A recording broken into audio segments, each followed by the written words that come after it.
Good morning to all and welcome to this webinar. We're going to begin the session for today. Please use Vamos começar a sessão do dia de hoje. Se quiserem interpretação, vão na parte inferior da tela, se preferirem ouvir essa sessão em espanhol, ou inglês, ou português. É só selecionar o idioma e as perguntas estão na caixa de Q&A, Questions and Answers. Agora eu vou passar a palavra para o Dr. Nederveen, que vai falar e apresentar a sessão. Ok, Luiz, muito obrigado. Bom dia a todos.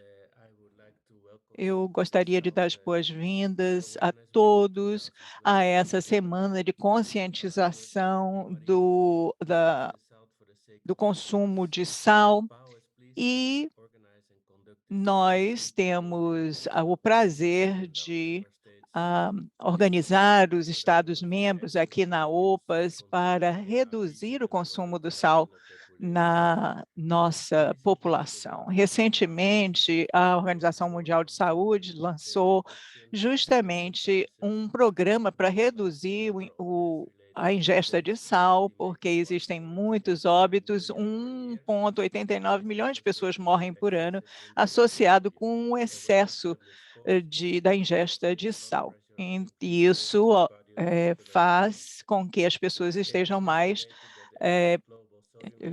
voltadas à doença cardiovascular. Então, nós devemos 78 miligramas de sal, é o que é o dobro do que deveríamos ingerir de sal. Na nossa região, nós temos 9 gramas de sal, né, como ingesta, e precisamos reduzir em 30% essa ingesta. Ao reduzir esse sódio, isso é uma das formas mais efetivas em termos de custo para melhorar a carga de das doenças não transmissíveis. Estamos nesse trabalho de redução do consumo do sal e implementação dessa política de acordo com o escritório o relatório internacional com relação à ingesta de sal. Nós temos 14 países que estabeleceram justamente um ambiente propício à redução da ingesta de sódio, e 9 países implementaram a etiquetagem dos alimentos, justamente fazendo a conscientização do consumo de sódio. E temos alvos de redução com a cooperação de políticas nutritivas e prevenção das doenças não transmissíveis na Universidade de Toronto, que começou essa iniciativa de 2021. Então, temos que monitorar a ingesta de sódio dos produtos que contêm um alto nível de sódio. E, além disso, nós vamos ouvir Costa Rica, Panamá e outros países com relação à ingesta de sal e a política de redução do sódio. E vamos analisar algumas políticas de alguns países americanos e queremos dar maior escala a esse trabalho para um número maior de países. Vamos ver aí essas políticas de redução de sódio para poder chegar às metas desejadas e proteger o desenvolvimento dessa política e conflitos de interesse. Nós agradecemos muito pela sua participação e esperamos que continuemos a apoiar os países a implementarem essas políticas de redução de sódio de acordo com as normas da OPAS. Muito obrigado pela sua participação. E eu acho que nós vamos agora à primeira apresentação da agenda. E eu gostaria, então, de apresentar a doutora Mary Labey, Ela é professora do Departamento de Ciências Nutricionais da Faculdade de Medicina da Universidade de Toronto. Ela já recebeu uma série, na Maria Labé, desculpe, ela, sim, é da Universidade de Toronto e já fez várias publicações científicas e relatórios para o governo também. Ela está à frente de uma força-tarefa em termos de estratégia da ingesta de sódio, com vários outros especialistas da OPAS e das ciências acadêmicas, e com um centro de colaboração de políticas para a prevenção de doenças, com uma grande colaboração sempre com a OPAS. Então, Mary Labé, a palavra é sua, professora. Muito obrigada a todos. Eu gostaria de compartilhar minha tela e depois de compartilhar a tela, eu vou, então, fazer a apresentação do conteúdo dos meus slides. Podem ver os meus slides? Infelizmente, não. Ainda não.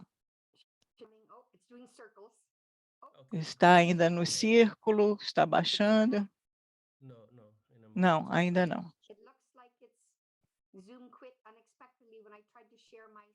Quando eu tentei compartilhar minha apresentação, saiu do Zoom. Caiu a chamada. Vamos tentar novamente. Agora ela está no mudo. Desculpe, não posso compartilhar a tela. Se alguém aí na OPAS puder fazê-lo, eu agradeço. Agora o Luiz já está fazendo o compartilhamento do conteúdo e ele pode passar os slides para a senhora. Então, é só me deixar saber quando quer o próximo. Eu vou dizer a palavra próximo. Então, muito obrigado a todos. Eu olhei aqui os participantes, 150 pessoas, talvez mais. Daqui a pouco se unam a este webinar. Como o Leo falou, eu sou professora da Universidade de Toronto, diretora de um centro de colaboração com OPAS sobre nutrição para a prevenção de doenças. Estou aqui porque eu tenho a grande honra de presidir o grupo técnico de consultoria da OPAS, justamente para a redução do sódio. Eu trabalho na Universidade de Toronto, junto com colaboradores da Universidade Técnica, trabalhamos com a equipe para que possamos desenvolver novos alvos da ingesta de sódio.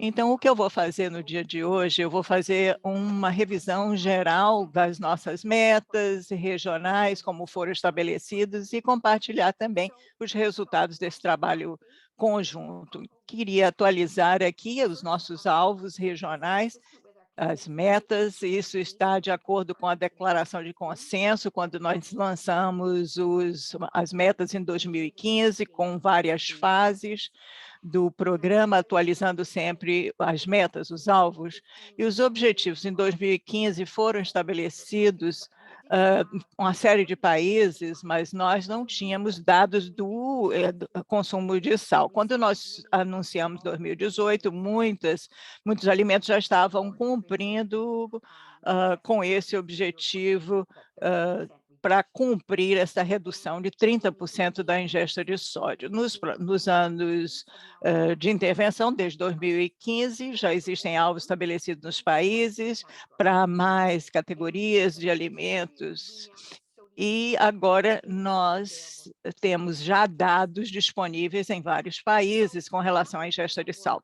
Não só nós temos esses dados sobre o conteúdo de sódio, mas iniciativas também que têm que ser levadas em consideração para cumprir alguns alvos. Primeiro, nós temos o modelo de perfil de nutrientes da OPAS, que a gente reduz um acrônimo INP, e nós podemos estabelecer os nossos alvos e relatar com mais detalhes com relação a esses objetivos e como conseguimos o progresso. Uma série de países da região já estabeleceram essa etiquetagem na frente do pacote, do produto, e já existem os limiares estabelecidos do conteúdo de sal nesses alimentos. Agora, nós também temos algumas comparações de consumo de sal a nível global para diferentes categorias de gêneros alimentícios.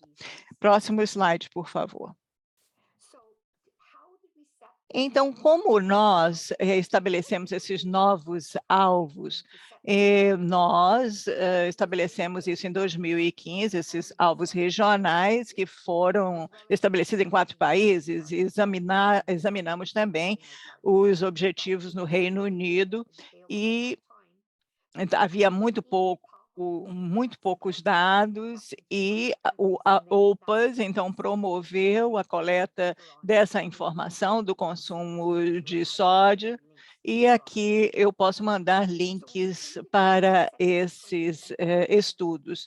Chegamos, então, aos alvos de 2022, começamos a trabalhar 2 anos atrás, agora nós temos alvos em 10 países, nós fizemos uma revisão do Reino Unido, também dados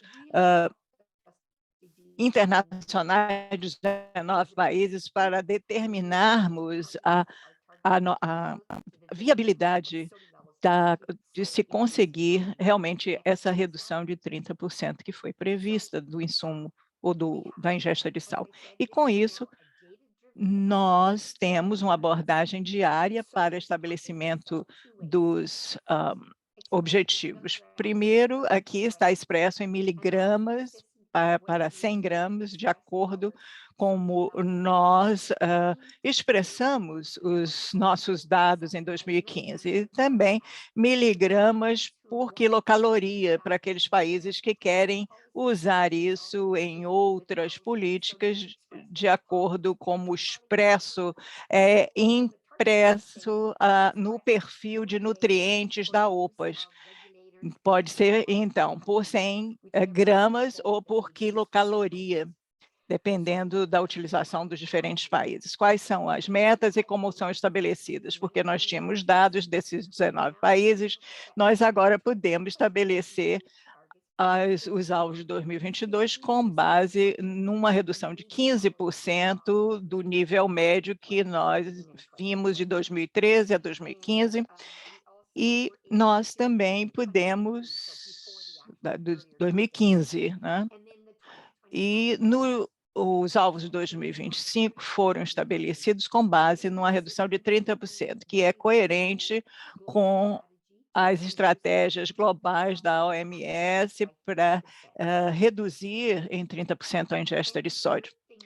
E a terceira coisa que nós fizemos, que não só colocamos as metas para esses anos, nós também colocamos objetivos, não expandimos as categorias dos gêneros alimentícios, mas expressamos os alvos a nível de subcategoria. Quando nós vemos o dado de monitoramento, existe uma variabilidade, porque os gêneros alimentícios em algumas subcategorias tinham muita variação. Então, os nossos alvos é para 75 subcategorias em 18 das categorias em 2015. Próximo slide, por favor. Então, ao estabelecer os objetivos, uma série de princípios foram utilizados como norte e no monitoramento da ingesta do sódio. Uma coisa muito importante é que esses alvos regionais foram acordados com base nos dados nacionais existentes e também objetivos nas Américas. É importante também dizer que eles são voluntários, esses alvos, e são ponto de partida para reformulação. Nós ainda temos muito trabalho a ser feito dentro das Américas, mas os governos podem estabelecer objetivos diferentes e são incentivados a fazê-lo para ter alguns objetivos mais restritos, apropriados às situações nacionais. Queremos incentivar a colocar objetivos mais austeros para chegar a essa 30% de redução da ingesta de sódio. Os objetivos que foram estabelecidos vão ser revisados à medida que vamos progredindo e mudando as categorias à medida que a gente vai experimentando essa tendência para baixo. O monitoramento e avaliação do cumprimento desses objetivos regionais vão ser transparentes e salvaguardando sempre a questão do conflito de interesses. Vamos para o próximo slide, por favor. Agora, eu apresento alguns dos dados que foram coletados com o financiamento da região do OPA, das Américas, Argentina, Costa Rica, Panamá e Peru, e eu incluí também os dados regionais nessa análise, porque tivemos o financiamento de algumas entidades canadenses sobre a ingesta de sódio nesse país. Aqui são algumas das categorias de gêneros alimentíssimos, 75 e tantas, 75 mais ou menos subcategorias por 100 gramas de sódio, miligrama por 100 gramas. E nas grandes categorias de alimentos, existem subcategorias também, mas obviamente que não existe espaço para todos os resultados e vamos publicar esses resultados em futuro próximo. Então, algumas coisas a enfatizar, são 6: pães, bolos, derivados de milho, cereais, etc. Duas coisas em toda a região. A maior parte dos dados são muito coerentes de um país para o outro, mas podemos ver que em alguns países estão na frente de outros, em categorias diferentes. Mas o que é importante notar é que veja esse grau de variabilidade em pães. Os dados de Costa Rica, onde o valor médio é de mais 500, e alguns produtos foi a 1.200 miligramas de sódio por 100 gramas. Então, veja essa variação em todos os países. Por isso que é muito importante notar, porque temos objetivos nessas subcategorias que nos permite refinar, dar uma sintonia fina nos nossos dados em coisas semelhantes, porque existem diferentes entre as tortilhas, os pães e a grande variabilidade de gêneros alimentíssimos. Alimentícios. Posso dizer que, na maior parte dos casos, nós temos mais de 1.000 produtos de países, tivemos uma coleta muito grande no Canadá, nós fomos a mais de 15.000 países, como a Argentina teve 2.511 alimentos retratados em várias cadeias de supermercado dos países. E no próximo slide nós vemos o exemplo dos dados de muitas outras categorias alimentícias, e várias delas são bem superiores, por exemplo, produtos processados muito maior ao conteúdo de sódio do que nos pães, mas vejam que existe também essa variedade de país a país. E algumas que são muito baixas, por exemplo, macarrão e massas em geral, bastante baixo. No próximo slide, eu mostro, por exemplo, as diferenças expressivas de algumas categorias, como sopas e algumas salsas, molhos. Eu queria chamar a atenção que, às vezes, nós vemos algumas pequenas diferenças. Nesse caso aqui, tem a ver com a metodologia, estamos ainda tentando padronizar isso, mas no caso das sopas, nós temos algumas sopas concentradas e também sopas preparadas, pré-preparadas e outras que são feitas em casa. Então, nós analisamos esses dados para que a gente possa ter uma consistência muito grande na expressão do conteúdo do sódio em alguns desses produtos, sejam eles concentrados ou diluídos, porque pode haver essas misturas. Agora, no próximo slide, aqui, como nós estamos nos saindo? Esse aqui é um resumo de como nós estamos nos saindo em relação aos alvos 2022. Esses dados foram coletados em 2022, então não é surpreendente ver que a maior parte das categorias de alimentos nós estamos na metade do caminho. Nós 40% a 50% dos gêneros alimentícios têm novas metas de conteúdo de sal. Alguns produtos estão acima dos 50%, como as carnes processadas, os queijos e também os pacotes pré-preparados de alimentos que nem sempre estão cumprindo com as normas da OPAS. Lembrem que existe um sinão aqui, vejam os níveis anteriores e alguns alvos são mais restritos que outros, onde já há algum tipo de progresso ou então algum progresso foi conseguido no passado e existe menos conseguido nos dias de hoje. Próximo slide, por favor. Agora, eu queria lhes dar uma ideia de como nós estamos nos saindo por país. Então, a maior parte dos países, de 40% a 50%, estão cumprindo com esses alvos da OPAS. Isso é uma boa notícia, mas é como se fosse o copo meio cheio. Conseguimos progresso, mas ainda temos muito a conseguir. Esses são os alvos 2022 e os alvos 2025 vão ser mais restritos. Então, vamos ter mais terreno a cumprir para chegar aos nossos objetivos de 2025. Próximo slide. E os últimos dados que nós estamos mostrando de todas as categorias alimentícias, com as metas correspondentes, se analisarmos aí as diferentes categorias de produtos por sódio, percentagem, nós vemos aí alguns alimentos.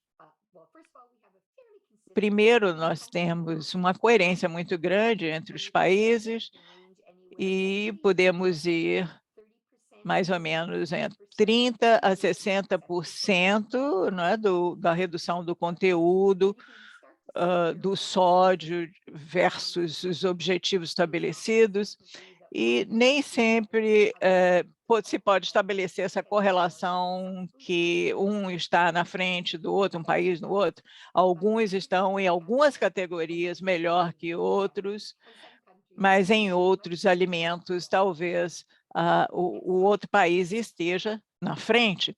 Agora, vamos para o próximo slide. Então,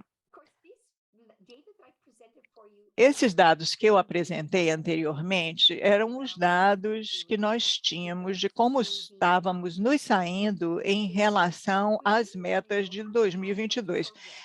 Tivemos progresso desde 2015, quando estabelecemos os alvos, então, os dados que nós tínhamos em 2015 eram parcos e, a partir de 2022, nós voltamos e comparamos os dados das metas estabelecidas para 2015, onde nós tivemos parcos dados, depois 2018 e agora em 2022, com muito mais coleta de dados. Nós temos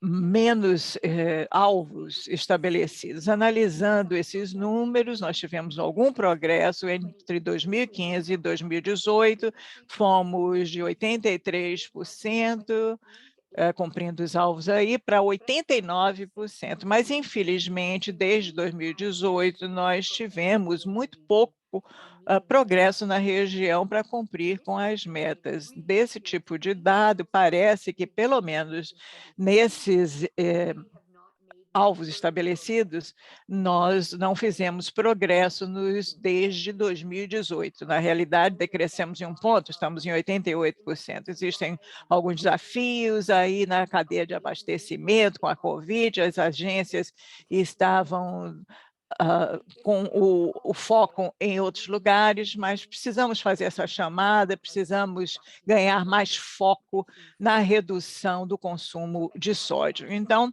próximo slide, por gentileza.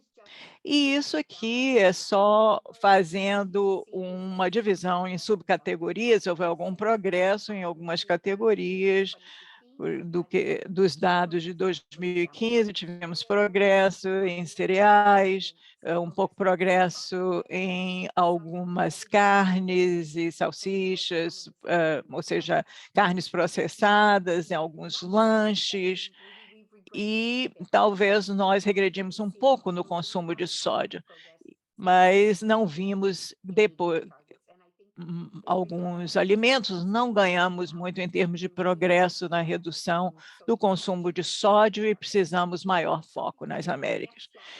Próximo slide, e esse daqui é o final da minha apresentação. Eu tenho duas lições a serem aprendidas. Primeiro, justamente os alvos de redução de sódio regional precisam ser atualizados, e isso nos ajuda a ver como nós estamos cumprindo com progresso, como fazer, por exemplo, a etiquetagem, a rotulagem de alguns produtos, né, expondo aí o conteúdo de sódio, e expandimos as subcategorias até 75 subcategorias, estabelecendo alvos mais racionais e mais bem entendidos. Tínhamos apenas 18 categorias, mas, infelizmente, menos de 50% dos produtos estão cumprindo com as metas de 2022. E o progresso desde 2018 tem sido mínimo. Então, esses resultados monitorados vão estimular os países a se darem conta que monitorar a ingesta de sódio é muito importante para garantir o progresso. E também, como muitos países gastaram muito em criar a capacidade de monitorar o suprimento, o abastecimento de alimentos, como nós reportamos, e ajuda também o monitoramento de outros nutrientes ao implementarem aí alguns regulamentos de etiquetagem, rotulagem de alimentos. Então, eu vou terminar com o meu último slide, e eu gostaria de dar aqui os links todos. Eu acho que a secretaria vai mandar uma cópia da minha apresentação para os senhores e senhoras. Aqui estão os links dos relatórios técnicos e onde estão todas as categorias de gêneros alimentícios e subcategorias também, com toda a documentação pertinente com relação à atualização dos alvos da ingesta de sódio nas Américas. Com isso, gostaria de agradecer a todos e gostaria de trazer esse próximo slide para a sua atenção. Quero prestar reconhecimento que e analisar conjuntamente essa questão com a OPAS, aqui estão as pessoas que colaboram comigo, e agradeço também aos fundos recebidos dos institutos canadenses. Eu coloquei um slide, próximo slide, eu acho que está aí. Eu queria lhes dar um exemplo dos países, né? Aqui são os produtos derivados de farinhas brancas, pães, 600 de sódio por 100 gramas, e agora nós podemos subcategorizar alguns tipos de pães derivados de farinhas, farináceos, e aqui vejam aí as metas de 340, 550, as tortilhas têm, por exemplo, um nível maior de sódio por 100 miligramas. Então, esse foi um grande movimento no direcionamento correto para saber justamente os resultados a nível de categorias, subcategorias, tudo isso está na minha apresentação. Muito obrigada. It was an excellent, Muito obrigada, foi uma excelente apresentação e muito obrigada por explicar o processo e sobre a importância sobre as metas de atualização para a redução do sódio, que são rígidas, porém são muito realistas. É importante monitorar a quantidade do alimento, vemos que isso está ocorrendo em vários países com certas diferenças em relação ao conteúdo de sódio, muitas vezes são semelhantes. Importante reformular esses produtos. Portanto, é muito importante ter esses dados que a senhora apresentou. Vemos que alguns grupos de produtos nós não estamos avançando, na verdade, há um retrocesso com vários alimentos que não estão atendendo a meta de redução de sódio e vemos um grande aumento de consumo nestes grupos de alimentos. Agora vamos passar para o próximo panelistas, vamos ouvir sobre pesquisadores de vários países que estão fazendo esse monitoramento, como Argentina, Costa Rica, Panamá e Peru. Vamos ouvir a experiência desses países e como estão ajustando os dados. Agora concedo a palavra à senhora Lorena Alemandi. Ela é consultora da OPAS. No momento, ela é responsável pelo desenvolvimento de capacidade, também especialista em sal, trabalhando na Aliança NCD. Bem-vinda, senhora Lorena, e a todos os participantes do painel que teremos pela frente. Nos próximos 30 minutos serão, portanto, dedicados a este painel, iniciando com a senhora Lorena. Muito obrigada, Léo. Bom dia, boa tarde a todos os participantes deste webinar. Gostaria de agradecer à OPAS pelo convite para ser moderadora deste painel. Para mim, não é apenas uma honra, como também uma grande satisfação, tendo em vista o trabalho que está sendo realizado pelos panelistas que vão compartilhar conosco em relação à pesquisa, mas também pensar nesta pesquisa como um componente vital para apoiar o processo político que é necessário para que as políticas públicas de redução do consumo do sal sejam implementadas com sucesso. A ideia do painel, eu vou fazer basicamente 2 perguntas aos panelistas, uma primeira rodada, e, na verdade, o objetivo é conhecer como a evidência científica que eles obtiveram podem ajudar exatamente a melhorar as políticas públicas para a redução do consumo de sal em toda a população. E para isso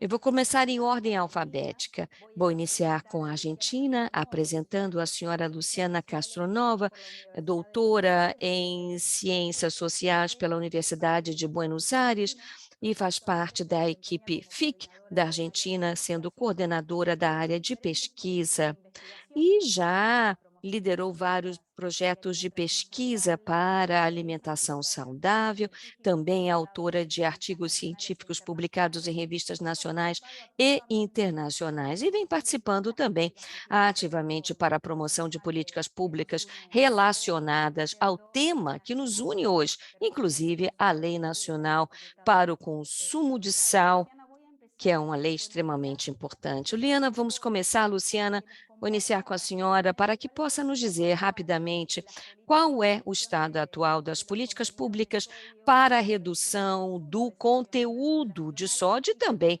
consumo em toda a população argentina e como que, com base na sua organização, vem utilizando a evidência científica gerada ano passado exatamente para promover as políticas públicas em relação ao consumo e conteúdo de sódio.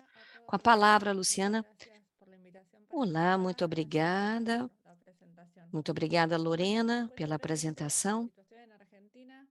A situação na Argentina Felizmente, nós temos duas políticas que estão vinculadas à prevenção para o consumo de sódio, em nível populacional. Uma é a Lei Nacional de Consumo de Sódio, promulgada em 2014, foi a primeira na América Latina, cujo objetivo era definir metas para o conteúdo de sódio nos alimentos embalados, processados. Essa lei de 2014 inclui carnes e derivados, farinhas e bolos e conservas. E depois, em 2019, fizemos uma modificação onde estabelecemos limites máximos com novas categorias de alimentos incluídos, como, por exemplo, maionese, ketchup, enfim.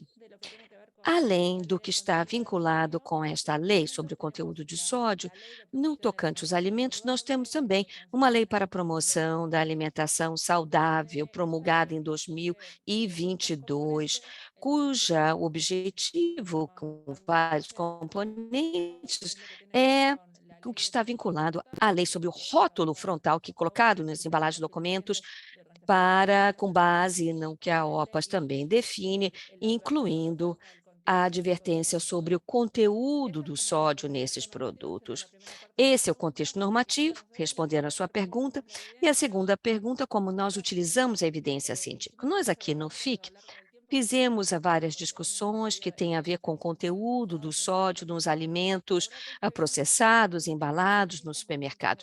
E isso foi muito importante em dois momentos que têm a ver com o primeiro análise dessas políticas. A primeira análise nos ajudou a discutir e a colocar essa questão à mesa e mostrar como que era importante que, para prevenir doenças como a hipertensão, ter consideração do sódio consumido, que vinha do sal presente nos alimentos processados.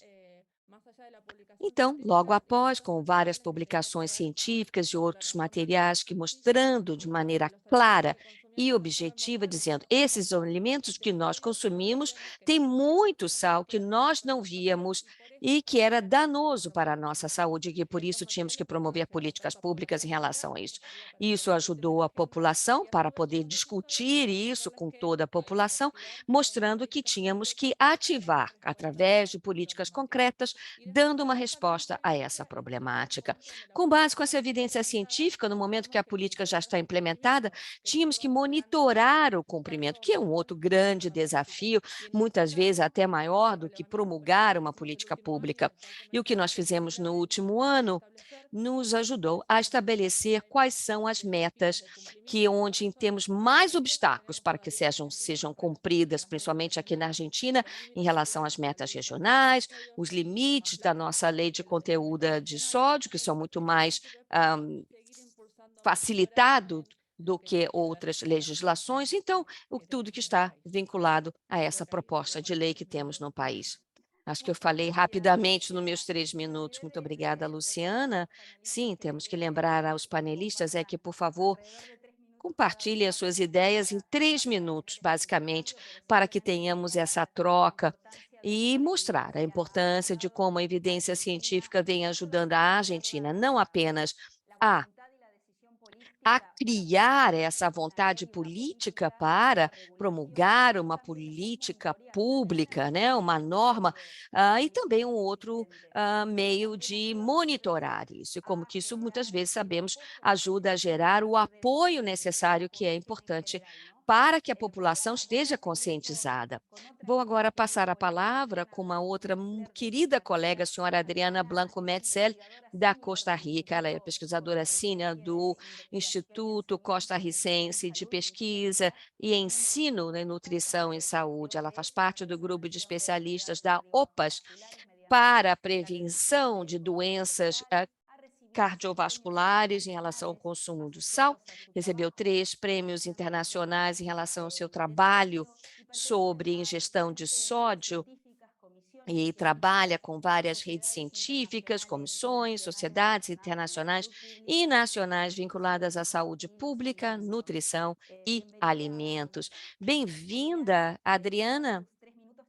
3 minutos para você também, para que nos diga rapidamente qual é o contexto atual das políticas públicas para a redução de consumo do sal na Costa Rica e como que também vocês usaram e estão usando a evidência científica gerada para apoiar estes processos. Com a palavra, Adriana.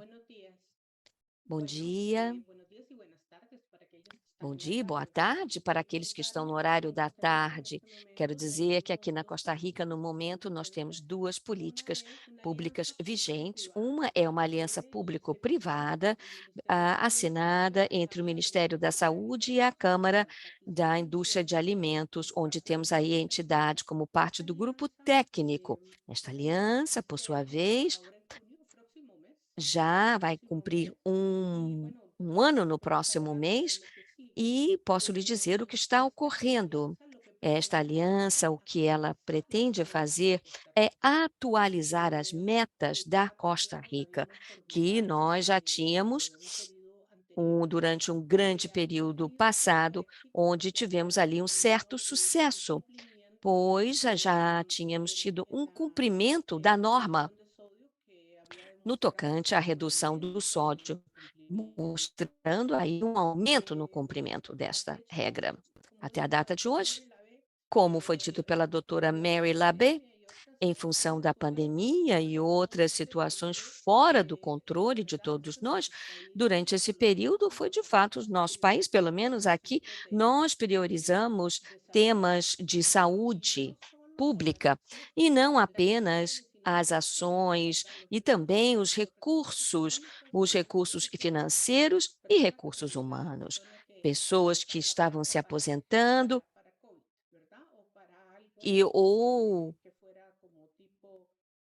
ou algo que estava se aposentando em função da pandemia.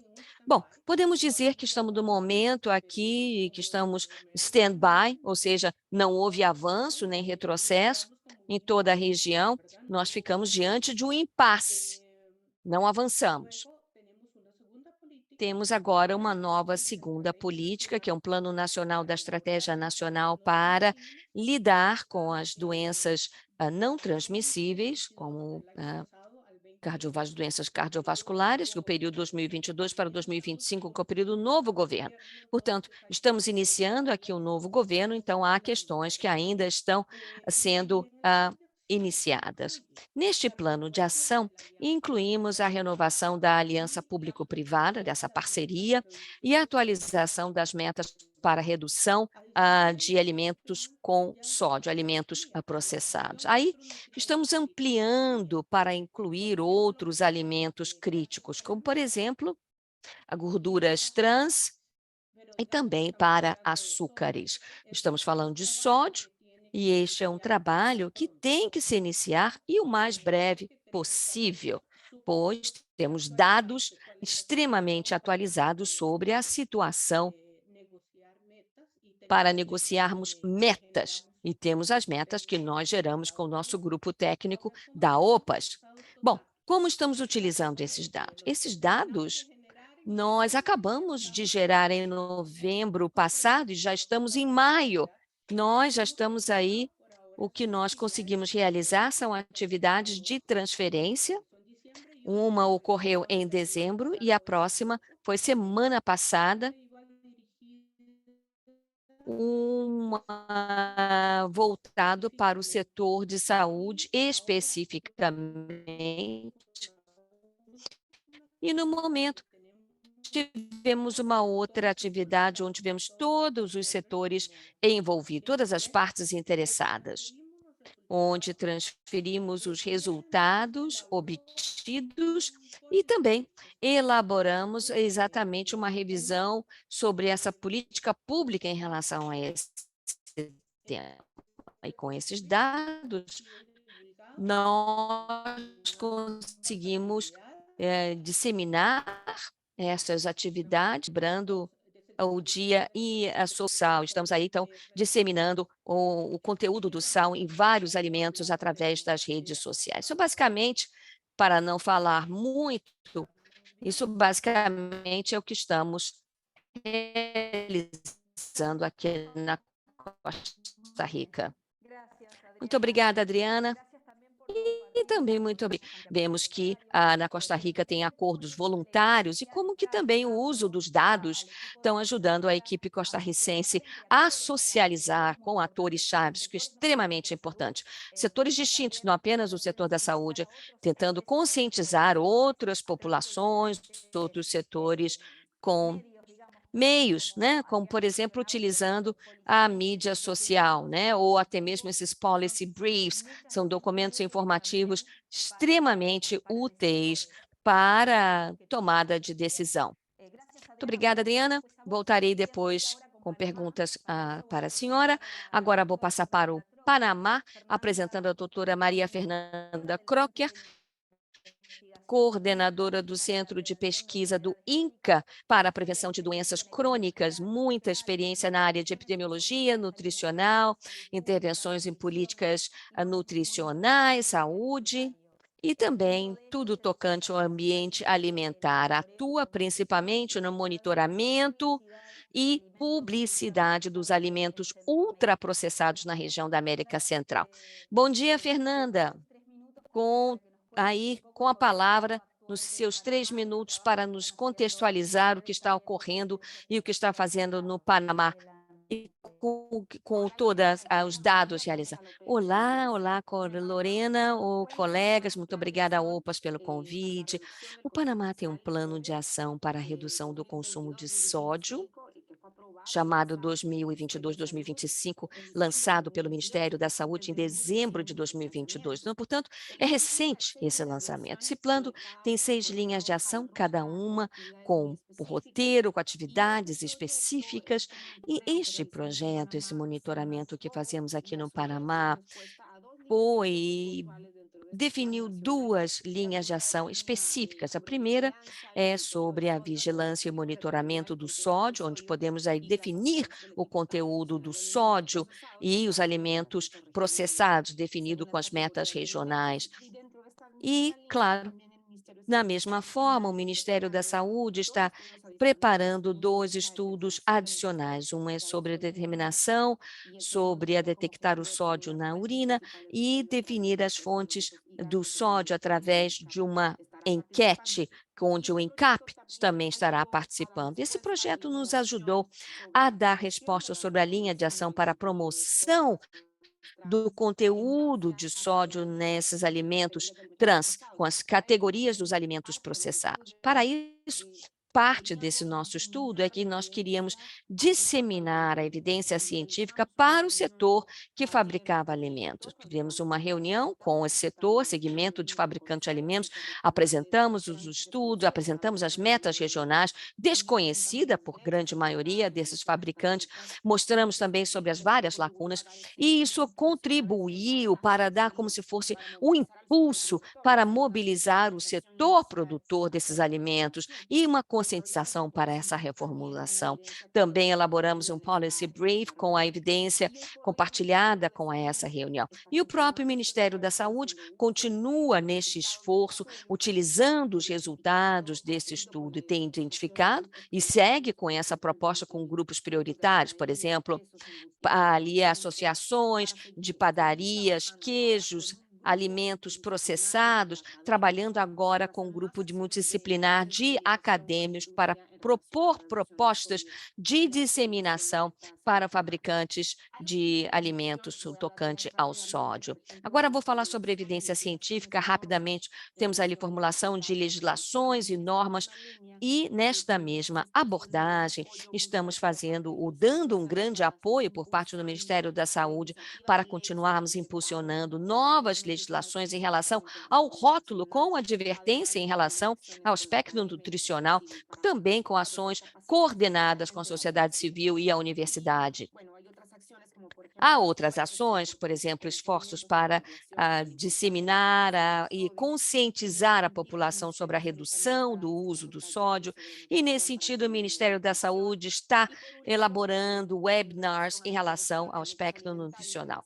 Em relação à promoção de alimentos nutricionais, queremos priorizar atividades como, por exemplo, a revisão do marco jurídico, para que temos ali ações para reformular a política pública de alimentos, que está vinculado também a essa proposta sobre o rótulo e também sobre a publicidade de alimentos, é algo que o estudo poderá dar ou corroborar em termos de informação para esta proposta. Esses são meus 3 minutos. Muito obrigada, Fernanda, e muito obrigada também por mencionar e eu até mesmo participei como consultora da OPAS para esse roteiro, que é, na verdade, uma estratégia útil e parte do apoio da OPAS para os países que estão vinculados, seja as políticas recomendadas para a redução do consumo do sódio, trabalhando nessas várias linhas. Aqui nesse caso, Fernanda,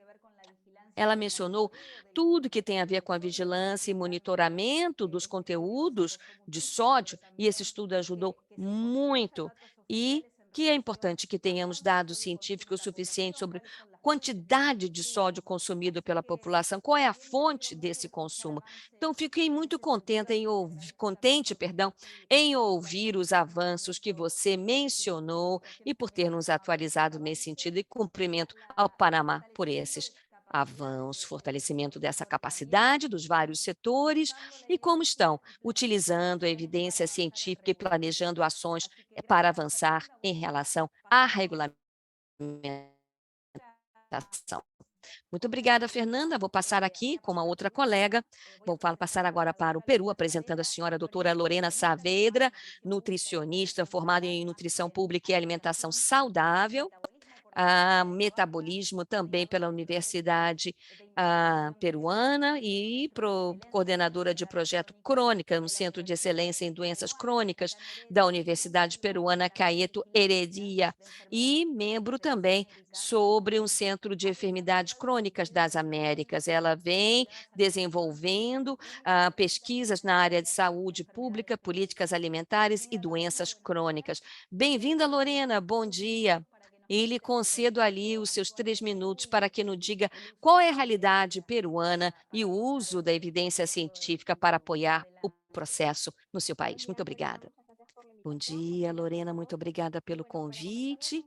Para dizer um pouquinho do que estamos fazendo no Peru, eu gostaria de dizer inicialmente que temos desde 2013 uma lei que é a promoção da alimentação saudável enfatizada em crianças e adolescentes. Então, desde 2013 vamos implementando os vários componentes desta referida lei, para aquele que é o rótulo frontal dos alimentos, implementado ou regulamentado em 2019. Utilizamos ali os parâmetros do Chile para esses pontos, para cortar o uso de gordura e também do sódio. Com as pesquisas que nós realizamos em 2018, estamos fazendo, como outros países, o monitoramento do conteúdo desses nutrientes críticos. Gostaria de falar um pouco sobre como as mudanças que nós já obtivemos. Nas últimas comparações que fizemos, observamos que houve mudanças em relação ao consumo do açúcar, gordura saturada e transsaturada. Temos uma outra norma vinculada à eliminação da gordura trans, muito eficaz, porém, vimos que outras implementações em relação ao rótulo mostravam mudanças em relação ao conteúdo do sódio. A suspeita que temos é que os parâmetros que foram implementados aqui no Peru, que não foram da OPAS, são muito relaxados, não restritos o suficiente para o conteúdo do sódio. Agora que essa lei entrou em vigência no último anterior, na segunda fase desse rótulo frontal, estamos observando que outras modificações em relação a esta reformulação, com alguns aumentos em relação ao conteúdo do sódio para algumas categorias, principalmente derivados do trigo. E a pergunta seria, será que vale a pena modificar ou ajustar esses parâmetros para que sejamos mais restritos em relação ao conteúdo do sódio? E o Ministério da Saúde, no ano passado, apresentou uma proposta de modificação desses parâmetros, implementando os parâmetros, na verdade, da OPAS, que serão muito mais rígidos do que o nosso, que vão ser implementados no próximo ano, quando a lei entrou em vigência. No entanto, não foi possível fazê-lo, pois não estávamos preparados os parâmetros da OPAS de maneira oficial aqui no Peru. Estamos aí no caminho para ver essas implementações, E aqui nas universidades nós estamos promovendo, são as regulamentações do rótulo, que é mandatório, que possamos monitorar em todos os produtos o conteúdo desses nutrientes críticos, incluindo aí o sódio. Temos mais ou menos 25% dos produtos do mercado não tem uma declaração sobre a informação nutricional. E sabemos que a maneira mais econômica e fazer avaliação do conteúdo desses nutrientes é exatamente através da declaração do próprio rótulo. Então, estamos buscando promover isso para que possamos, de fato, avançar. Muito obrigado, Lorena. Novamente, no caso do Peru, é interessante vermos que é um país que avançou tanto em relação ao rótulo frontal, ver como que a pesquisa está servindo para melhorar a própria legislação. A Lorena estava falando sobre alguns parâmetros mais relaxados, não tão incisivos, restritos, e que deveriam ser mais restritos em relação ao que esperava. E como que a universidade está ajudando e contribuindo nesse sentido. Também me pareceu muito interessante, Lorena, o que você mencionou sobre a declaração obrigatória sobre os conteúdos, ou seja, ter dados. O estudo que a Mary mostrou logo no início presta conta sobre vários nutrientes críticos, além do sódio, e como que a evidência científica pode ajudar nessas outras questões que são tão relevantes para proteger o direito do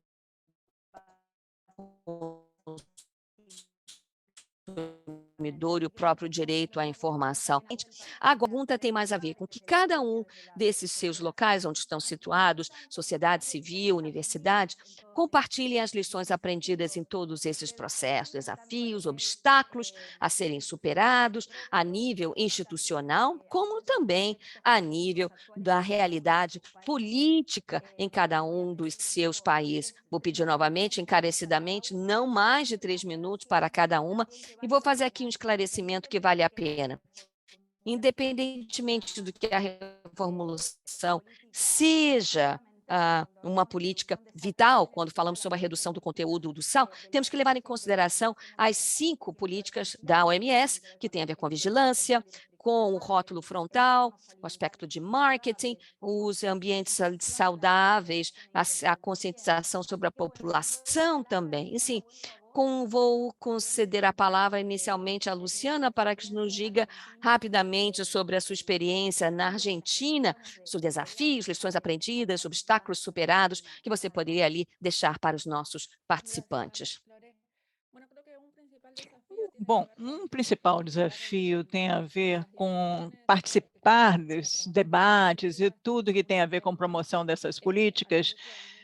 Tem mais um ator a mais, que é a indústria de alimentação, que faça isso de uma forma livre de conflitos de interesse, como foi a promoção da política do rótulo frontal, contar evidência a nível local, além de tudo de corpo de evidência que estava sendo gerado a nível regional, tudo com base em evidência científica, para que não houvesse esse conflito de interesse, né?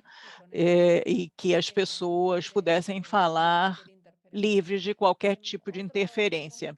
Uma outra lição aprendida que tem a ver com o trabalho que nós realizamos aqui tem a ver com a coisa de desenvolver materiais de comunicação claros, concisos e breves, porque o tempo às vezes é muito exíguo e até captar a atenção da população em geral é muito difícil, porque a gente recebe um bombardeio de informações. Então, a gente pensa de vários pontos, aquele de produção do conhecimento, que é diferente do que nós fazemos em termos de políticas, e aqueles que estão ali na equipe de comunicação para unir várias pontas e as perspectivas, para ter 3 linhas de mensagem, como esse dado pode servir para formular políticas. Uma outra coisa que é muito importante em termos de lições aprendidas nesse processo é trabalhar em articulação com várias entidades.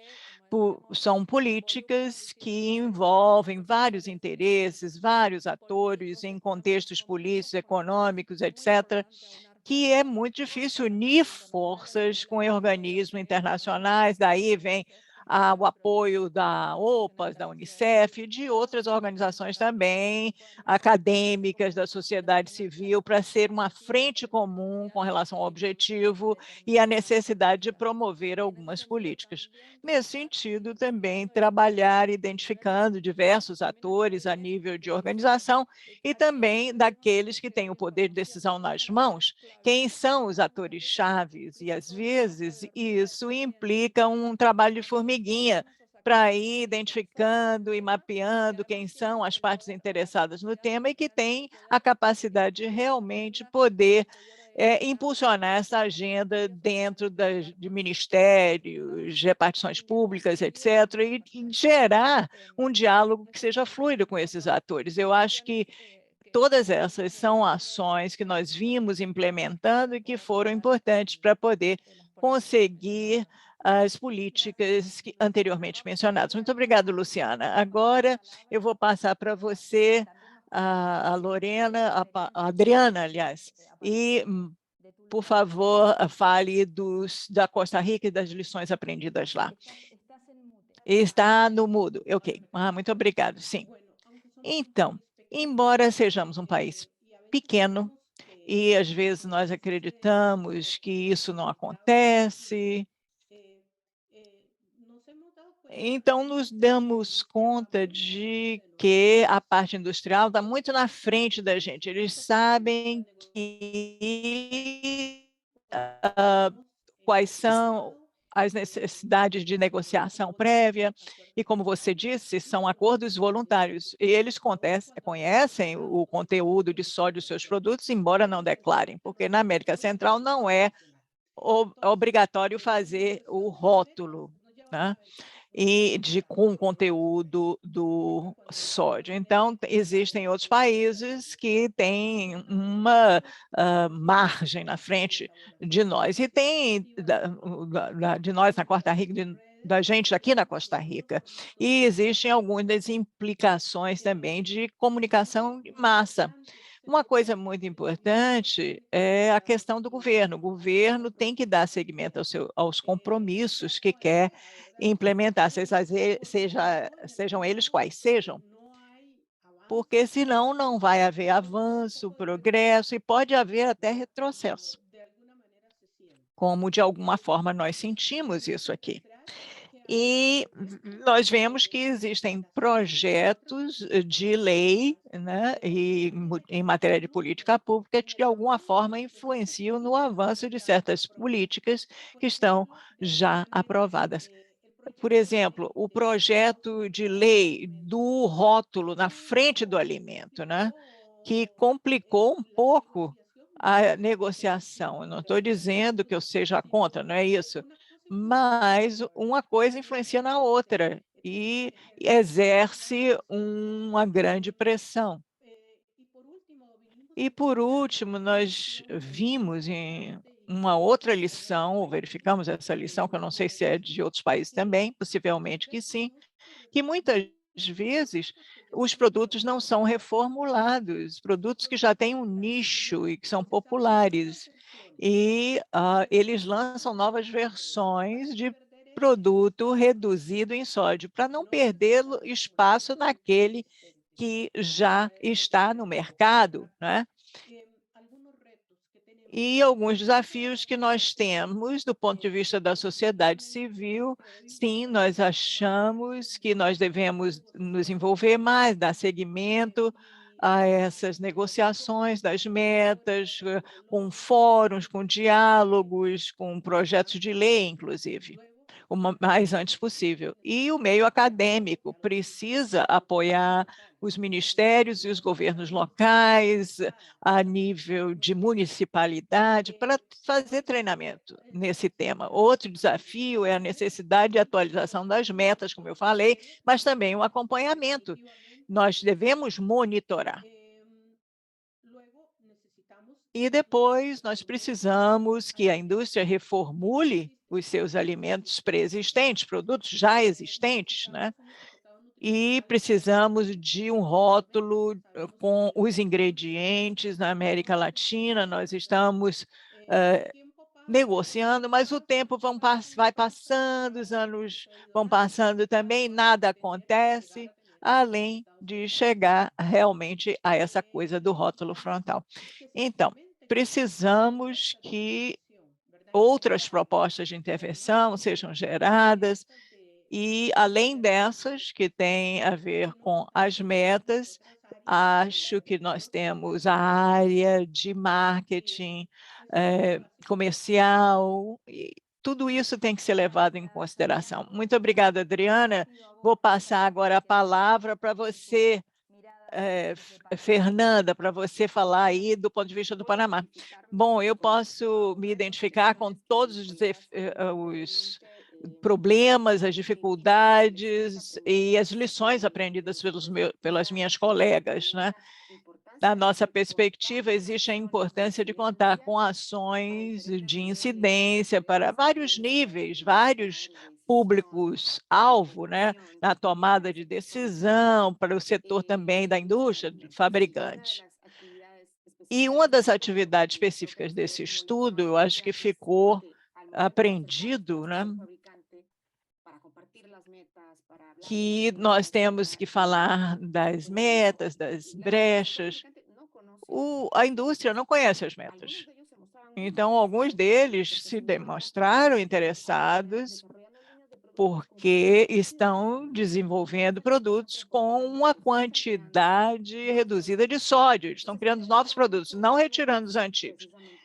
Eles, se soubessem das metas, é muito importante. Então, tomam conhecimento, sim, mas ao fazer essa abordagem, nós temos que ter equipes multidisciplinares para dialogar com eles, profissionais, peritos em tecnologia e nutrição, que possam falar mais sobre redução do conteúdo de sódio. Isso é uma coisa muito importante para as equipes de trabalho. E falando também sobre alguns desafios, do ponto de vista acadêmico, o desafio maior é o financiamento, fazer um acompanhamento, monitoração, gerando evidência relevante para a tomada de decisões, articular esses esforços junto à sociedade civil, e evitar que os esforços sejam feitos de forma isolada, né, para que todos trabalhem de mãos juntas e bem coordenadamente. O plano de ação contempla aqui no Panamá alguma participação e cooperação com a sociedade civil e com o meio acadêmico, mas às vezes nós não podemos exercer o nosso papel por falta de poder, por falta de recursos, por falta de coordenação. Então, nós temos que continuar a empoderar o meio acadêmico, fortalecer a sociedade civil para fazer uma frente comum na sociedade. Existe muita interferência de alguns setores, né, especialmente aí na indústria de alimentos e bebidas, e nosso desafio é a mobilização de todos os recursos necessários e esforços envidados para poder ter leis, né, como essa do rótulo frontal, que está tramitando na Assembleia Nacional, ou seja, isso não é só um problema do Panamá, mas de toda a América Central. Sim, Lorena, eu deixo a você a última palavra aí, do Peru. Bom, não existe muito a acrescentar, e a nossa experiência, eu tenho uma lição do Peru, que é aproveitar as janelas de oportunidade, como, por exemplo, o caso que houve com o leite. Não era um leite, era uma mistura láctea, não só abriu a porta para poder falar da alimentação publicamente no Peru, e através desse evento nós conseguimos que o meio acadêmico e a sociedade civil cooperassem, e alguns setores do governo também, para implementar a lei de alimentação saudável. E depois se repetiu com a questão das gorduras trans.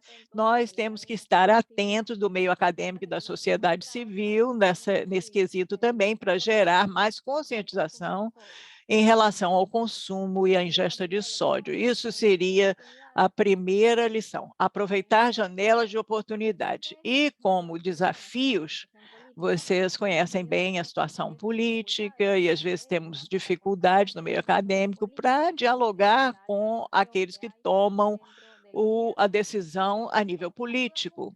Então, ajuda muito que, como a Luciana falou, mapear bem quem são esses contatos-chave e identificarmos também os postos técnicos, cargos técnicos que estão presentes na formulação de políticas, assessorando, ou seja, estão nos bastidores. E vamos encontrar esses interlocutores para poder apoiar aqui do meio acadêmico. E eu acho que um outro ponto fraco aqui no Peru é a questão do financiamento, não só para o meio acadêmico, mas também dentro do governo, do lado da pesquisa. O Instituto Nacional de Saúde lida com muitas dificuldades para fazer a monitoração da aplicação da lei de alimentação saudável. Então, existia uma norma e essa norma não tinha financiamento próprio. Então, tudo pode estar muito bonito no papel, mas se não podemos colocar em prática, fazer monitoração, fiscalização, então nós não vamos poder aproveitar essa oportunidade.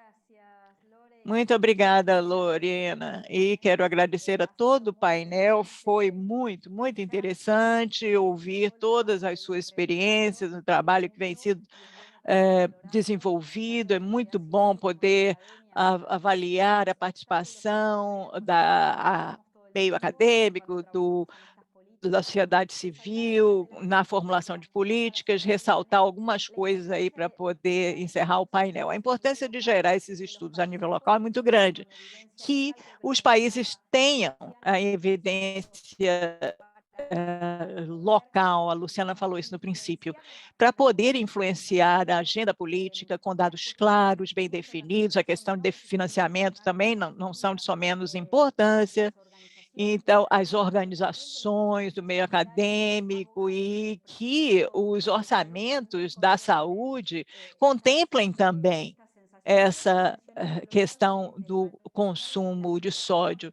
E também como aconteceu, né, na Covid, como a saúde mudou de foco e que nós possamos voltar a focar nessa área de consumo de sódio, e a articulação é uma das coisas também principais, não só com outros setores, mas a articulação a nível regional é muito importante. Todo o trabalho que nós vimos desenvolvendo e realizando com apoio do meio acadêmico e com a organização da sociedade civil tem sido fundamental. Esse intercâmbio de conhecimento que passam por vários contextos, o que funciona, o que não funciona, a indústria de alimentos dá um passo às vezes, estão à frente de nós e não poder criar essa capacidade para que, com evidência, com sustentação científica, nós possamos dar o próximo passo. Quero agradecer a todos e vou passar a palavra novamente ao Léo Nederveen, para que ele possa continuar. Muito obrigada, Lorena, e a todos os panelistas por esse painel tão interessante, pelas suas perspectivas. Eu acho que, em instância final, a questão da vigilância e monitoração, bons dados, tudo isso é muito importante para se defender esse tema da redução do consumo de sódio. É muito importante também contar com esses dados que nós podemos coletar aí nos diferentes países, graças aos apoios das várias entidades, e queremos poder apoiar um número maior de países, né, no futuro. E também ter os dados é relevante para a estratégia, né, a estratégia de que usamos, né, e para colocar em prática todo o pacote de políticas de OMS para redução da ingesta de sódio, e o principal problema essa coisa do sal nos alimentos processados e ultraprocessados, né? A redução é uma estratégia muito importante.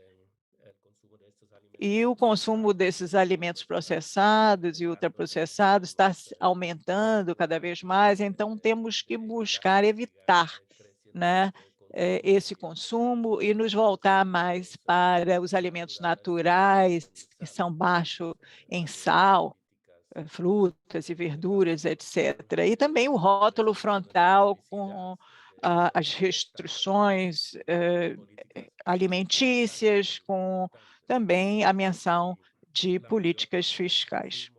A maior parte do consumo do sal é sal que a pessoa coloca ao cozinhar ou pode colocar sobre os alimentos na mesa. Então, a estratégia de educação é muito importante. Nós temos um curso de marketing social que pode ajudar muitíssimo na mudança de comportamentos individuais e sociais e está aí no campo virtual.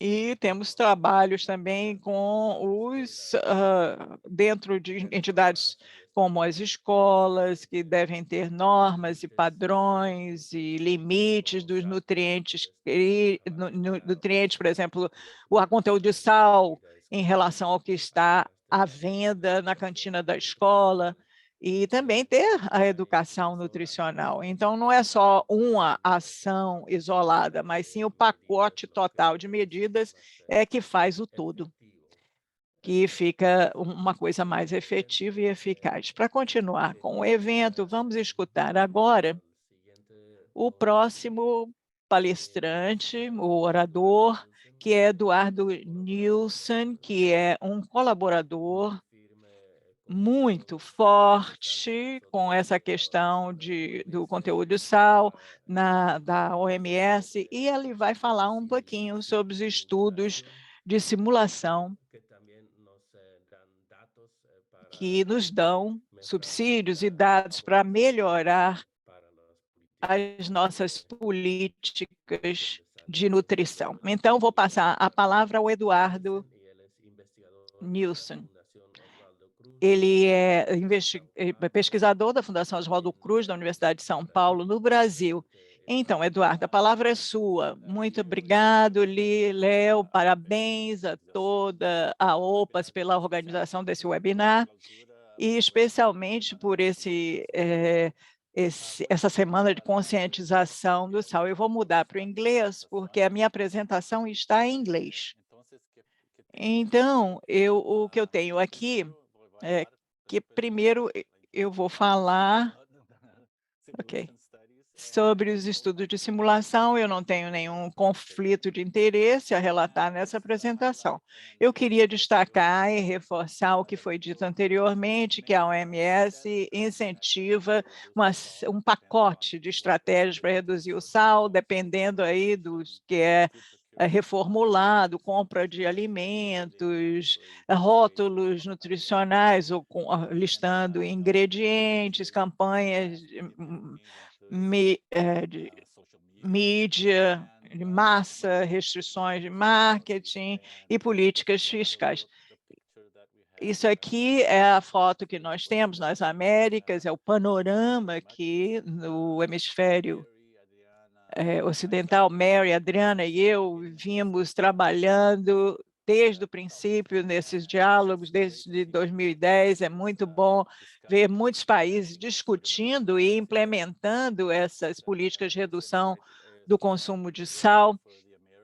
E aqui nós temos, nas Américas, nós temos 4 países que com alto score, de acordo com a OMS, com 2 políticas obrigatórias, e outras também, mas temos vários países que estão no caminho para chegar a isso, e aqui à esquerda, e estamos seguindo aí as regiões, estamos atrás de algumas, então existe muito chão ainda para nós trilharmos. Aqui, um pouquinho das evidências que apoiam essa pesquisa, né? Uma hierarquia de políticas de redução de sal, algumas mais efetivas que outras, muito melhor a obrigatória do que as medidas voluntárias, e também intervenção a nível da escola, conselhos. Agora, falando um pouquinho mais sobre o principal assunto que nos ocupa, que é a carga da doença. Nós temos uma série de doenças, nós temos dados de todos os países, então é uma grande fonte para que nós possamos lutar contra a questão da alimentação mal feita, né? O sal é muito, a ingesta de sódio é um dos grandes inimigos. Isso está aumentando em termos de óbitos, de carga de doença ano a ano, e mostra a prioridade para se reduzir a ingesta de sódio pela população. Aqui, um pouquinho das metodologias para ver o raciocínio das políticas de redução de sal. Mary falou, e outros colegas também, panelistas, mencionaram sobre o consumo de sol, quais são as fontes, a prevalência da doença cardiovascular e comorbidades. Nós temos novas metodologias também que nos ajudam a avaliar a doença a correlacionar com a ingesta de sal. E reduzir sódio é muito importante, e, nesse sentido, nós temos que avaliar as políticas, temos que fazer microsimulações, considerando o detalhamento dos dados, de como nós tentamos abordar a população, com simulações individuais, inclusive, são macro e micro simulações. Nós queremos trabalhar para avaliar as políticas que queremos acentuar para tomar melhores decisões e ajudar os legisladores a tomarem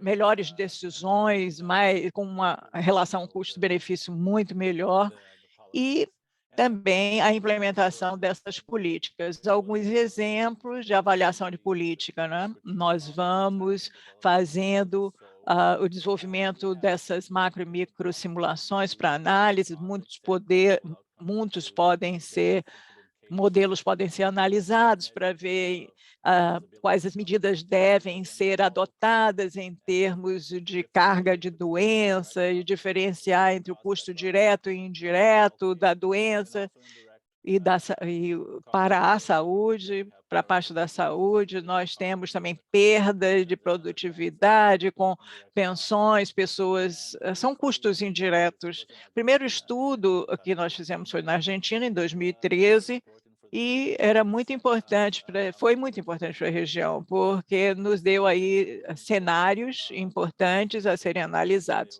Nesse caso, eles estavam estudando a implementação da estratégia nacional na Argentina e se considerou um plano de 10 anos de implementação.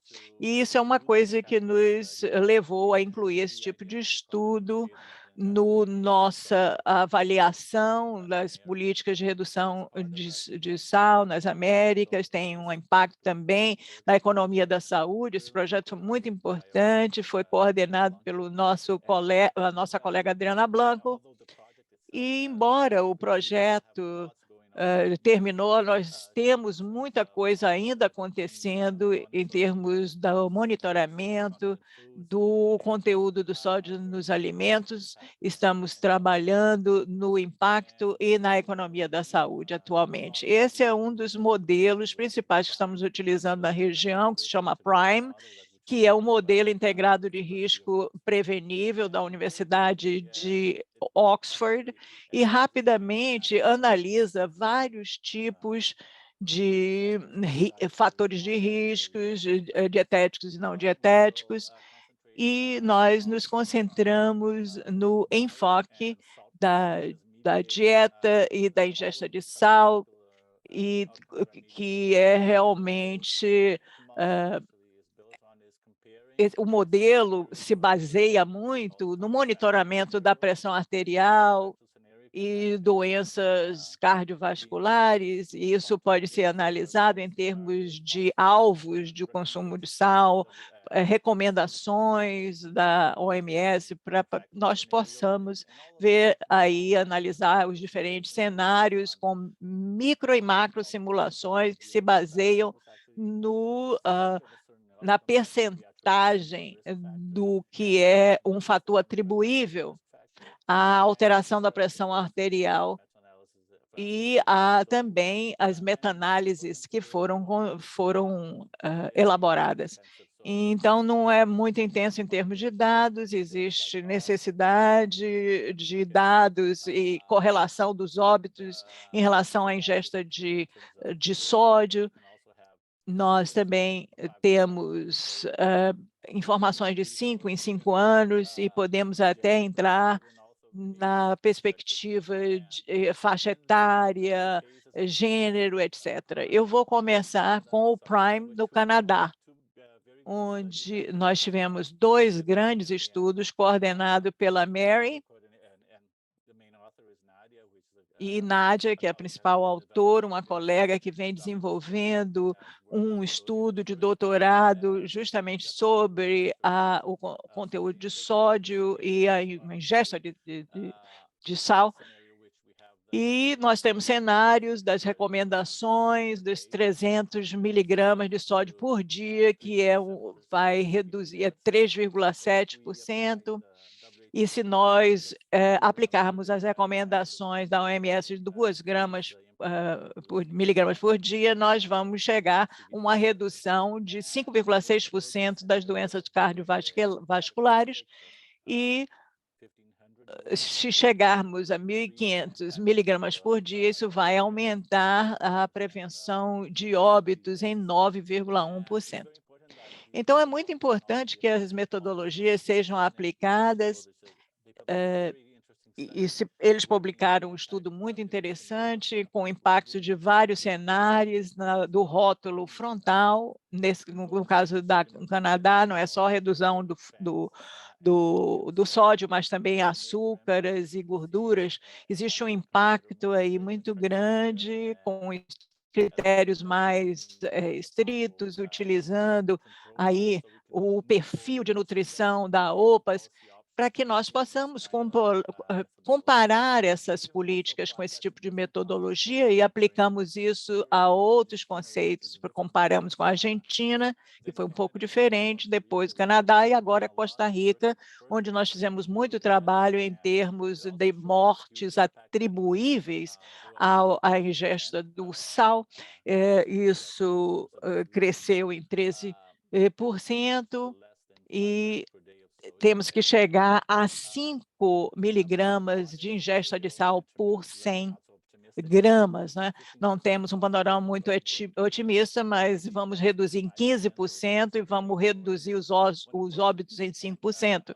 Um ponto muito importante do modelo é que vemos aí as diferentes causas dos óbitos. Nós estamos fazendo todo um modelo das doenças cardiovasculares, mas outras também que estão relacionadas à pressão alta, pressão arterial alta. Nós temos um modelo de custo macro simulação e que pode ser utilizado para calcular o custo de sódio excessivo, é o que nós fizemos na Costa Rica e no Brasil, para que nós tenhamos o custo disso para o sistema de saúde e o custo indireto que também foi estimado, né, com mortes prematuras. Isso teve um grande impacto em todos os cenários, inclusive na Costa Rica, onde existe um grande subsídio, né, porque aqui a gente pode mostrar a carga da doença na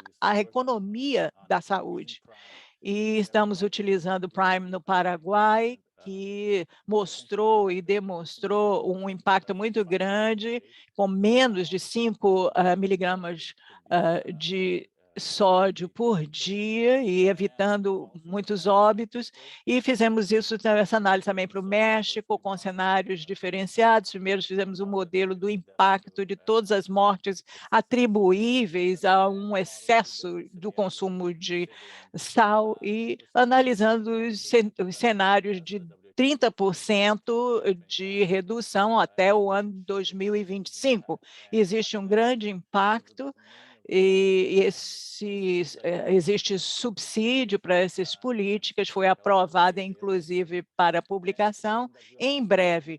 E nós estamos trabalhando também em alguns estudos de desenvolvimento de rótulos no México. E, finalmente, no Brasil, que nós usamos com o Prime, houve uma grande redução dos óbitos, reduzindo aí o consumo do sal, de acordo com as recomendações do OMS, e temos um grande impacto econômico, não só no custo direto da saúde, mas também no custo indireto da saúde, quase que $1 bilhão por ano, e isso é uma estimativa do custo, não só direto, mas indireto também. Um estudo recente também está usando o Prime para muitos dos estudos menores, e onde nós temos um modelo que já foi considerado de alta credibilidade, robustez e transparência. Esse estudo incluiu outros que foram publicados em 2020, foi muito bem avaliado, como pode ser visto aí, e prova como é importante nós irmos na direção correta em termos de utilizar Prime na região. No Brasil, avançamos utilizando outras metodologias, com uma parceria com a Universidade de Liverpool, e essa metodologia nos permite projetar o impacto no futuro, como foi feito na Argentina, e observamos que iniciamos monitorando as metas voluntárias em relação, e tínhamos ali um bom impacto, tanto em termos de impacto da saúde e impacto também econômico. Mas o gráfico que mostra, e começamos a verificar o impacto de outras estratégias para reduzir o consumo de sódio, vemos ali reduções mandatórias e também voluntárias. A mandatória é muito mais impactante em relação à voluntária, é algo que devemos adotar e devemos incluir outras políticas, verificando eventualmente a possibilidade o rótulo frontal em relação ao conteúdo de sódio. Esta metodologia com vários componentes poderia ajudar o que podemos em relação à redução do sódio. Aqui temos alguns resultados preliminares, tivemos impacto em mortes preveníveis, vemos um grande impacto nas metas mandatórias em relação às metas voluntárias, e algo que estamos trabalhando com o Ministério da Saúde. Entretanto, tenhamos parado de diminuir a negociação com as metas voluntárias em 2018, estamos ainda compilando os dados. É importante que iniciemos as discussões em relação às metas mandatórias, pois vemos que há um impacto na saúde, como também econômico a longo prazo para todas as estratégias presentes. E temos que utilizar esses dados, sim, para descrever políticas, policy briefs em relação à diferença entre as metas obrigatórias e voluntárias. Observamos aqui no meio da tela que tivemos os países trabalharam conjuntamente, principalmente em relação ao primeiro acordo e o segundo acordo. Para algumas categorias, no quarto acordo, tivemos muitas dificuldades em obter ainda, alcançar as metas. É algo que precisa ser discutido, e as metas mandatórias ajudam para que tenhamos um maior impacto. Os últimos desafios, nós tivemos. Claro que estamos falando sobre a formulação, tentando reduzir o dano que o excesso de sódio e alimentos processados acarretam. Temos que diminuir o consumo de alimentos processados. Aqui no Brasil, é o único estudo que foi feito, e nós temos 57 mil mortes vinculadas ao consumo de sal. Um pequeno redução pode ser considerada em relação às políticas. Em relação ao meu último estágio, gostaria de mencionar que temos vários estudos nas Américas e na região do Caribe, como o Prime e outros modelos de macrosimulação, que podem ser aplicados em contextos diferentes para verificar o impacto saudável econômico e na saúde. Temos também um grande número de pesquisadores envolvidos, Adriana, Nádia, Mary, Jorge, do México, Rodrigo, do Paraguai. Eu trabalhei conjuntamente com pesquisadores da Colômbia e outros países, e também da região caribenha. Na Jamaica já trabalhamos não apenas na redução do conteúdo de sódio, mas mostrando as oportunidades que os dados nos oferecem quando vinculados a enquetes sobre dieta, por exemplo. Isso tudo nos dá a oportunidade para avaliar o vínculo com a redução do sal em relação a criar tributos para alimentos com grande conteúdo de sódio. Queremos aí compartilhar a metodologia com outros países para que possamos trabalhar juntos e utilizar essas ferramentas para otimizar políticas, tendo cenários mais eficazes em termos de custo para todos os países. Muito obrigado. Muito obrigado, Eduardo, por apresentar esses estudos tão interessantes, que mostra como podemos utilizar os dados e como são tão importantes para que possamos definir nossas ações. Muito obrigado também por salientar que as políticas mandatórias são mais eficazes do que as voluntárias. Isso agora vai nos levar à próxima apresentação do nosso colega Fábio Gomes, que é o assessor regional de alimentação e atividade física e nutricional da OPAS, que falará um pouco sobre como podemos implementar essas metas mandatórias e por que isso é mais eficaz do que fazer de uma maneira voluntária. Fábio, com a palavra. Muito obrigada, Léo. Conseguem me ouvir bem e ver a minha apresentação? Sim, vemos a sua tela. Muito obrigado. Eu acredito que com tudo que ouvimos até o momento, nas experiências dos países que falaram antes de mim sobre o processo de elaboração destas recomendações, falamos que em várias oportunidades há interações com atores do setor comercial, seja os fabricantes de alimentos. E é importante que tenhamos clareza de como que vamos aí gerenciar essas interações para que não tenhamos conflitos de interesses que poderão eventualmente comprometer as decisões, a proteção à saúde pública, que é o nosso objetivo principal. Porém, sabemos que para adotarmos estas metas, que o senhor e senhora já conhecem muito bem, podem utilizar esse link caso não tenham conseguido acessar a essas metas.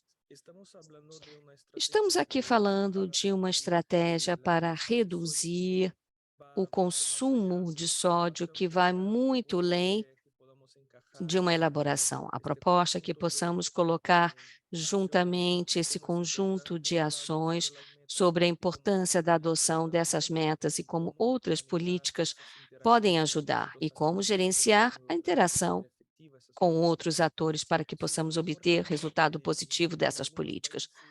Portanto, é muito importante. Em alguns países, falava-se sobre quem vai liderar esta tarefa. É importante que tenhamos as autoridades de saúde à frente dessas iniciativas, pois assim teremos mais certeza de que o objetivo final será obtido, que é a proteção da saúde, que esse deve ser o objetivo principal.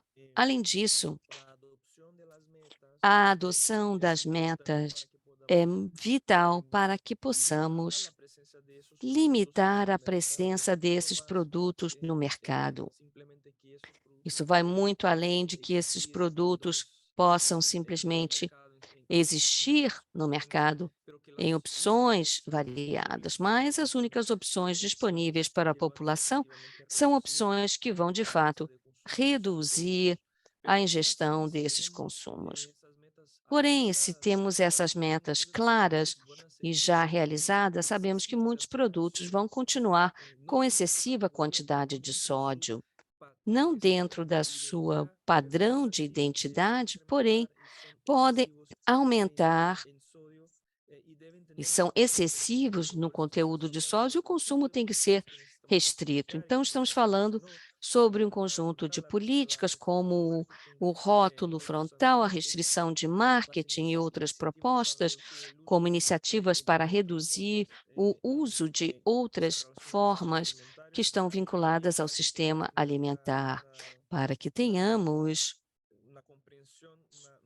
uma aplicação abrangente sobre o uso do sódio, ou a contenção do uso do sódio.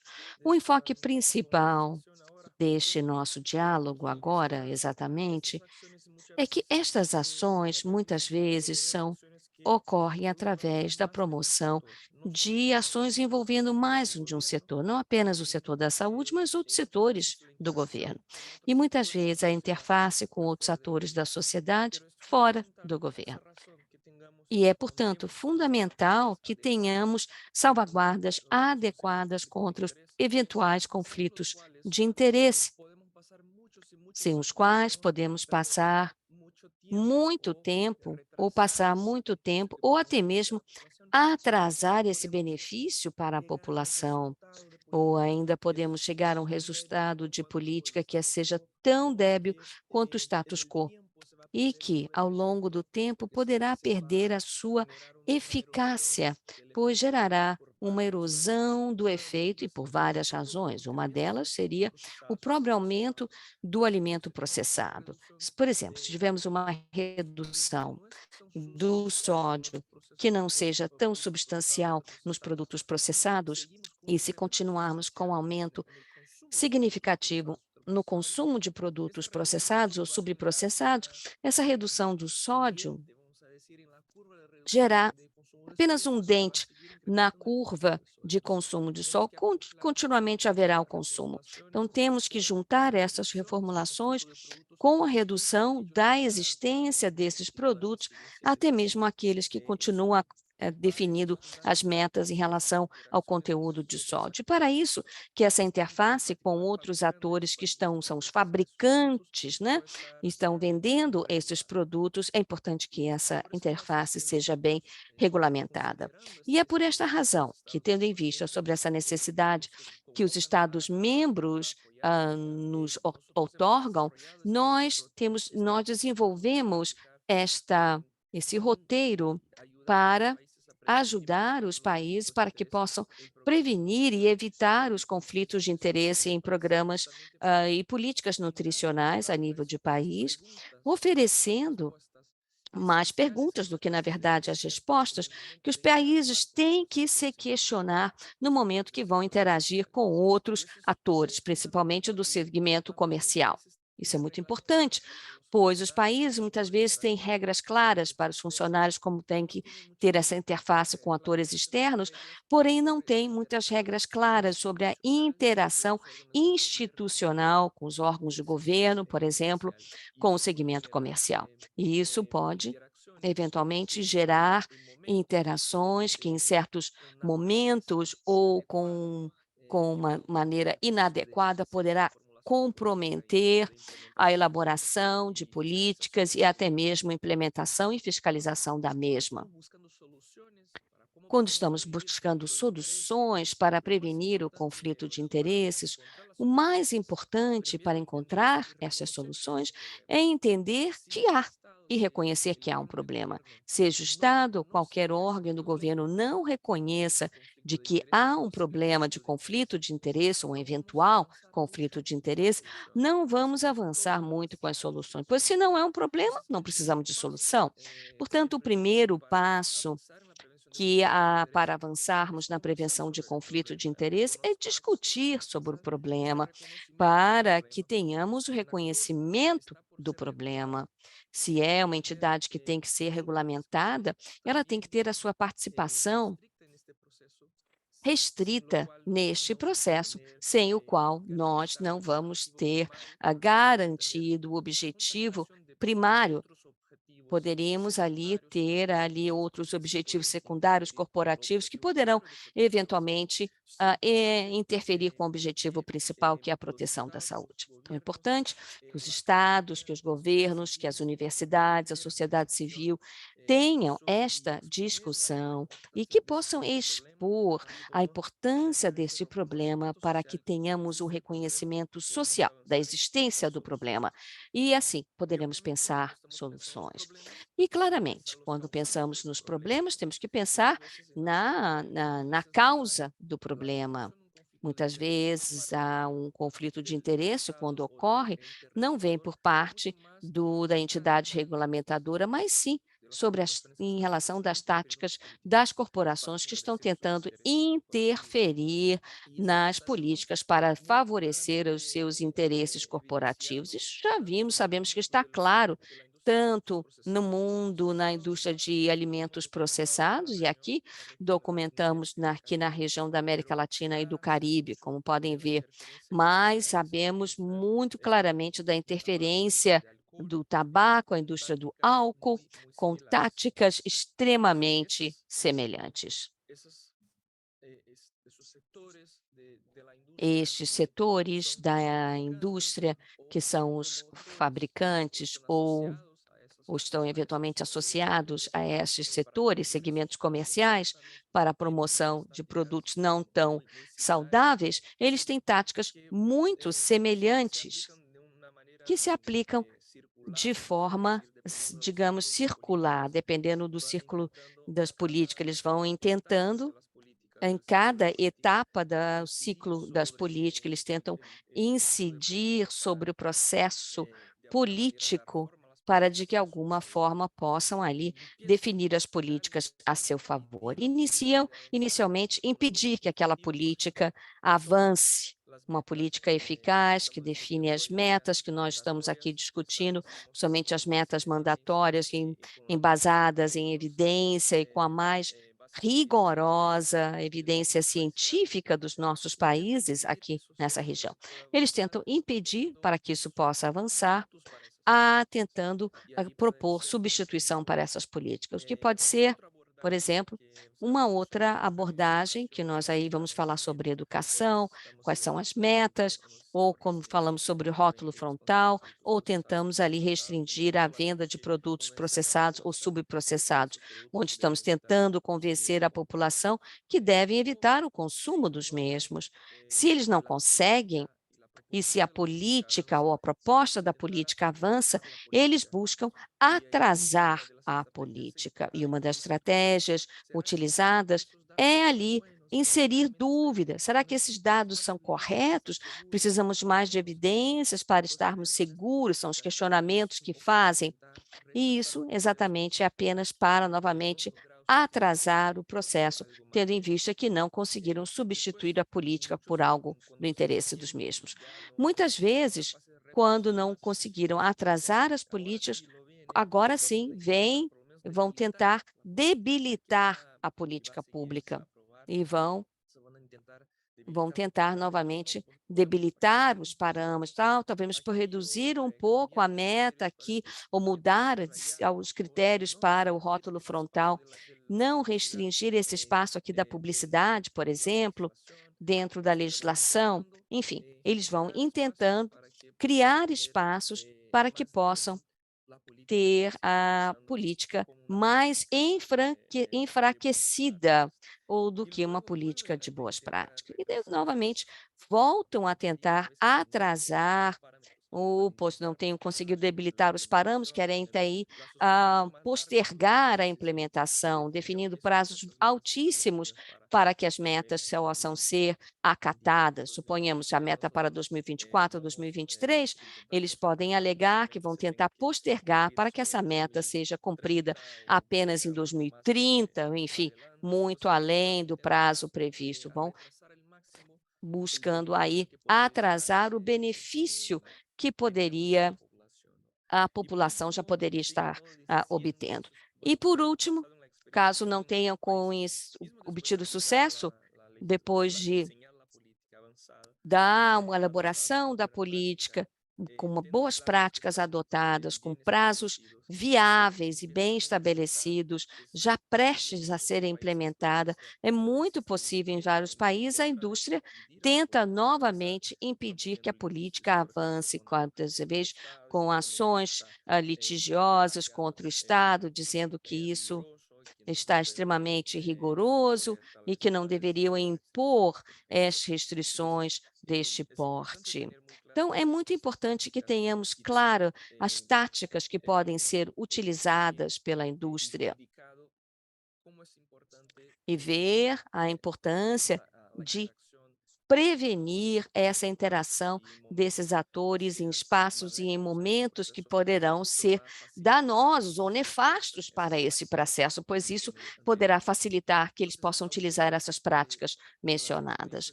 Algumas das experiências de países que conseguiram adotar políticas mais rigorosas e também em menos curto de prazo são aqueles países que têm restrições ou até mesmo um veto à participação do setor que será regulado na decisão da política. Uma questão é abrir para uma audiência pública, uma consulta pública com base na evidência, com base na experiência, e a recomendação, por exemplo, da OMS ou da OPAS, abrir para uma proposta que foi já estudada para o setor regulado numa eventual consulta pública. Outra questão é ter como parte da decisão ou do voto para a decisão o setor regulado como um dos votantes ou como um dos atores que terão poder de decisão sobre a política. E isso vai frear as nossas propostas em tempo, como também na força que a política poderá ter. Outro aspecto é importante que os órgãos de governo não permitam que a indústria de alimentos não saudáveis participem nessa formulação, monitoramento e fiscalização das políticas regulamentatórias. Nós temos que ter autonomia, independência para adotar essas ações e não tê-lo ali como confundido como regulado e regulador. E os países que tiveram êxito em avançar com políticas mais restritas em menor tempo são aqueles que conseguiram empoderar as organizações da sociedade civil para monitorar e expor as táticas desses atores do segmento comercial e assegurar que essa interação com os órgãos decisórios possam ser protegidas e salvaguardadas do conflito de interesse. Com isso, concluo e agradeço a oportunidade para responder quaisquer perguntas. Muito obrigada, Fábio. Muito interessante a sua apresentação. Claro, excelente, pois nos dá clareza para lidarmos com esta situação. Coloquei aqui no chat, também temos aqui algumas perguntas feitas pela indústria ou outros que têm dúvidas em relação às metas. Nessa página web, poderão ver as respostas que podem dar exatamente para que possamos promover essa implementação mandatória, não apenas na reformulação, mas também com outras políticas, como a restrição da publicidade, que, com uma lei, sabemos que essa proposta se torna muito mais eficaz e coloca todas as empresas nas mesmas condições. E isso faz com que não seja apenas um que reduz o nível de sal e outros não. Quando todos o fazem ao mesmo tempo, o paladar do consumidor vai se ajustando e não vai observar a diferença, e o benefício para a saúde, sabemos, será enorme. Então, as metas de ajuste em relação ao tempo, ao prazo, de maneira lenta, devem ser mais restritos. Creio que neste evento vimos a importância de termos bons dados, vimos quais são as novas metas da OPAS, que a nova segunda rodada de metas que nós definimos graças aos estudos que elaboramos, e as metas foram elaboradas de maneira embasada em dados científicos da nossa própria região e metas viáveis a serem alcançadas, realizadas. Falamos também a importância de ter os meios para monitorar e defender essas políticas, como também um patamar inicial para analisar a situação, definindo quais políticas vamos de fato implementar. Falamos também sobre a importância de utilizar um jogo de políticas que estão descritos nesse paquete SIC. Juntamente, vemos que isso é o mais eficaz. Também a importância de termos uma alimentação embasada em alimentos naturais, ricos em micronutrientes e baixos em gordura, em sal e açúcar. Vimos também, no final, a importância de termos com legislações que, finalmente, isso vai, de certa forma, gerar um benefício muito maior. Queremos agradecer a todos, panelistas, pela participação ao longo do evento. Tivemos mais de 150 países participando, nós aqui da OPAS, com os nossos parceiros, estamos aqui abertos e nos dá muito prazer apoiar todos os países nas suas políticas para a redução do consumo do sal e principalmente na adoção dessas metas de reformulação de maneira obrigatória, as metas mandatórias. Bom, com isso, então, quero desejar a todos um final de dia e também um excelente fim de semana a todos. Muito obrigada a todos, participantes, e aos panelistas pela presença. Muito obrigado.